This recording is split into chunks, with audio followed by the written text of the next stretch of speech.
Moments. We have endless amounts of moments every single day. There are moments that are stronger than others and stay with us forever. My moments I want to share with you are moments of having fear and being fearless. Sawtell, Northern New South Wales, Honeysuckle Street, and my bedroom, approximately 20 metres away from the ocean. What a dream for any 5-year-old, and a time in my life I will thank my parents forever. Sawtell became my happy place, a place for me to create opportunities for myself. Up with the sun, my dog, dad, sisters, every single morning to catch the best part of the day. Moving my body and coming home to fresh fruit and beautiful breakfasts made by my mum every morning. This became my appreciation for truly seizing the day and moving my body with family and nourishment. So every Sunday, midday, sprinting home from Nippers across a boiling hot sand for a quick 300 metres bolt from the surf club after Nippers, straight home to an outdoor cold shower, throw in 10 chin-ups just before coming inside, and quickly popping on another pair of togs, a bowl of fruit, and securing the best spot on the couch because having 3 sisters, I had to be pretty quick to get that spot. All set and ready for the Ironman and Ironwoman series to start. At 8 years old, my dream was to be an Ironwoman. It was just so clear to me. But I not only wanted to be an Ironwoman, I wanted to be the very best. I wanted to be the next Carla Gilbert. Carla shone the light for me with her demonstration of strength, grit, determination, all balanced with beauty and kindness. I remember I was 11 years old, racing the New South Wales state titles, and after winning all my races and all but the swim to go. The fear for me of being kicked in the face, my legs pulled, elbowed in the stomach was definitely not my cup of tea. So every swim I ever did, I would always stick at the back and make sure I secured my own spot, own water, and swim freely. I was scared. So just before starting that race, my dad said to me, "Why don't you swim freely up the front?" I'd never thought of this before. He said, be so far out in front, no one can touch you. My first fearless moment in life was right then at 11. Yes, I can do that. And I did. I won by 100 metres, and since that day, my swim became my race weapon. At 15, I won my first big title, the under-16 Australian Ironwoman title. Girls that I was racing were already professional in the series, and no one had a clue who I was on that start line. But when I finished that day, everyone knew I wasn't there to come second. 12 months later, I won back-to-back titles, and starting that race, I went in just wanting that gold so much and just feeling that fire more than ever. I was really tough, and my competition knew it. My first Nutrigrain trial, I wasn't nervous. I backed myself. I made the cut in 12th at 18 years old, the youngest going into that series. I finished 11th in my first series, but I just wanted more. So I knew what I needed to do. I left my happy place, my family, and I moved to the Gold Coast and joined Pat O'Keefe with his power squad. The greatest Ironman and Ironwomen were in this squad, and geez, I was nervous, but I knew that's exactly where I needed to be.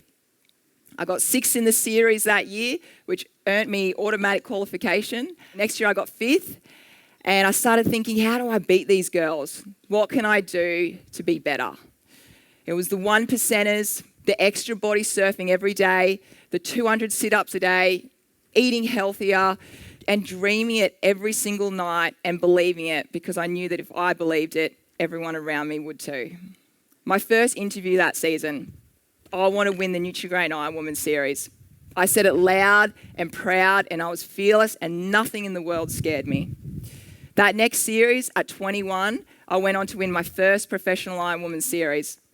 I didn't even have a moment to get a chance to appreciate what I just achieved, that a goal was really 14 years in the making. I backed this up this year by winning the Australian Ironwoman title, the Coolangatta Gold, and became the first athlete in history to win the Triple Crown in the same year. A week before the Coolangatta Gold, I lost my beautiful grandfather, a very special person in my life who inspired me. He gave me strength. He encouraged me to always believe in myself. And the strength that he gave me in that race was the most brutal race I have ever done, with a sprint finish after 3 hours. Always know that you can draw strength from those special souls around you. The next few years of racing, they felt connected, they felt strong, and racing just felt so natural for me. I would race big races and with a laugh, a smile, and most of all, I was fearless. I knew in my mind, if you wanted to get out there and beat me, I tell you what, you had to be tough, because I did race hard. At 27 years old, I looked back at my career and felt so proud. I had done everything I ever dreamed of in my life. But at this time of my life, I didn't realize this was my first moment of hesitation and fear. As limitations as a human should never be limited to a certain amount. I started feeling moments of doubt. I started caring about what people thought of me. So I stopped my 1%ers every day, and I started feeling that slight disconnection to the ocean. A few months before I turned 27, I found myself confronted by an 8-foot wave at training. And of course, knowing me, I charged it head on. Before I knew it, I was falling straight back down that wave in my ski, being smashed into the whitewash. I quickly dropped my paddle and focused on trying to get air. As I tried to pull my body from the flipped over ski, my skill was pulled back down and my foot was caught in the strap, twisted. I grabbed my ankle and pulled hard with no luck at this point, and big waves were continually crashing over me. I was scared. About 1 minute had gone by, which felt about 10, and I was yet to take a breath. I gave myself a goal. If I couldn't free my leg by the next wave, I knew I had to be creative. The next wave went by. I managed to snap my foot and free my leg. Swimming in, I could feel the pain, but I was just so grateful to be on top of the water. I then created a fear of the ocean for myself. A fear I did not know I had until about 12 months later. I slowly gained a fear of holding my breath underwater. The feeling that I had, I kept locked inside, and I really felt ashamed to share this. Never be ashamed of sharing your feelings, because being vulnerable is not a weakness, it's a sign of strength. Through life, we will always have crossroads, and being able to ask for help along the way always will be a strength. At this time in my life, I was angry for what the water had done to me. And instead of loving the silence and the beauty underwater, I was scared to duck my head under the waves. I created anxiety for myself, and I started to notice shortness of breath every time looking at the ocean. That year, I fell to 4th in the series. I had a rest from the Coolangatta Gold. I lost all my drive to win, motivation to train, and everything in life just really seemed different. I had changed as a person and became a different athlete to watch. I went through a very interesting 2 years, never standing on top of the podium once. I struggled most days to get myself to training, and there are even days I struggled to get myself out of bed. My only reason for going to training was a fear of, if I retire, who actually am I? If I wasn't an Ironwoman, that feeling just made me feel really lost. The next year's Coolangatta Gold started to tick over in my mind that 2 years later. My fearless nature just started to return, and I felt excited to jump out of bed in the morning.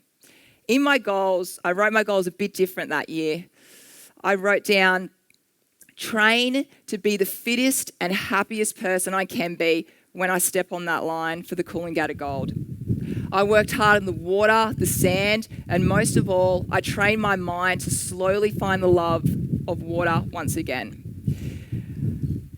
I found training my mind the hardest part, but I knew if I pushed myself a little bit further every day, I had trust I'd find my way back to myself.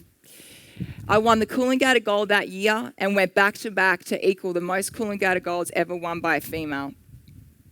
Up until a few months ago, I still had this fear of being underwater, nightmares of being stuck again and struggling to breathe. So I continued on this, reconnecting with the ocean, having that faith that the water will look after me, and always don't fight that current. I can stand here after 6 years of having fear of my most favourite place in the whole world to now only draw strength and happiness from the water, and every single day you'll find me in the ocean. I have changed as a person and as an athlete as well, and I'm totally okay with that. So don't ever be afraid to dream, to change, to live, to ask for help, and to not always be your best possible self every single moment of every single day. Because every day is different, and every day is a chance to create new opportunities for yourself. I've seen a lot, learnt more, grown into the person I have always wanted to be, and every day I'm continually challenging myself in all areas of my life. Doing my very best to inspire and encourage and to live a life with no limitations and taking my fears head on. Life reminds me of the ocean more and more every day as I search for the ways to connect to another wave, to create that endless ride and life-creating opportunities to connect the dots and become the best version of yourself. Positivity equals a strong mind. A strong mind equals power. Power equals confidence. Confidence equals no fear. No fear equals no limits. And no limits equals opening yourself up to every possibility. Thank you.